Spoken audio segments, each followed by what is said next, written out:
Bonjour à tous.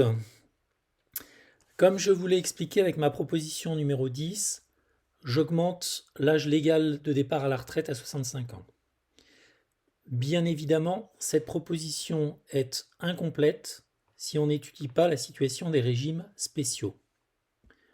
En France, on compte actuellement 15 régimes spéciaux.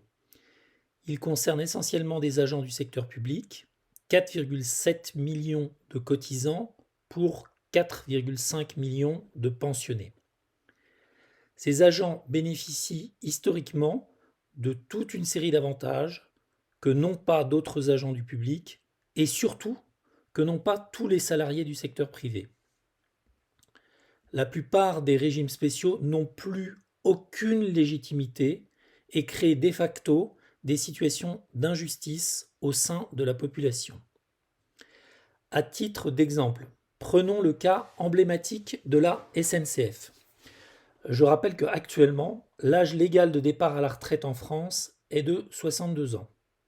Eh bien, à la SNCF, les agents partent à la retraite en moyenne à 56,9 ans.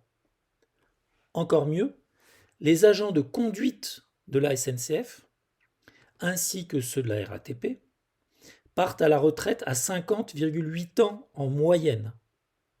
Vous entendez bien, moins de 51 ans. Je vous le demande, qu'est-ce qui justifie qu'un conducteur de train en 2022 puisse partir à la retraite plus de 10 ans avant un maçon ou une aide-soignante? C'est insupportable et ça ne peut plus durer. Par contre, la pénibilité au travail, ça existe. Vraiment.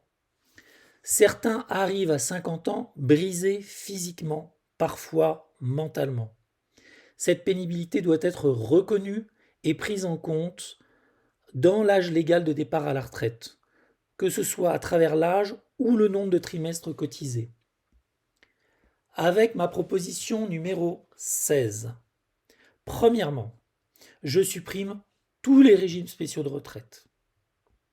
Deuxièmement, je redéfinis les critères de pénibilité au travail et instaure deux âges auxquels les salariés du public, mais aussi ceux du privé entrant dans les catégories de travail avec des degrés de pénibilité, peuvent prendre leur retraite de façon anticipée à taux plein.